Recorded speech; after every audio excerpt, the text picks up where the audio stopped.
पाकिस्तान और चीन की आला फौजी क़यादत की बीजिंग में मुलाकात। पाकिस्तानी वफ़द की सरबराह army chief general Qamar Javed Bajwa ने की आलमी और इलाकाई सिक्योरिटी की सूरत हाल पर तबादला ख्याल।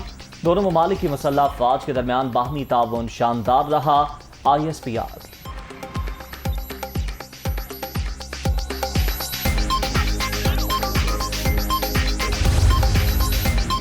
पंजाब में ज़िमनी इलेक्शन इंतखाबी मुहिम की जिम्मेदारी मरीम नवाज के सुपुर्द। अवाम इमरान खान का बयानिया मुस्तरद कर देंगे।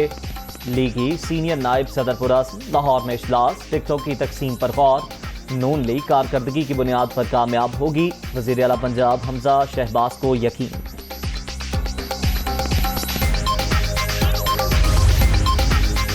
और पंजाब का बजट कौन पेश करेगा, फैसला हो गया। वज़ीर आला हमजा शहबाज ने अवैस लगारी को जिम्मेदारी सौंप दी।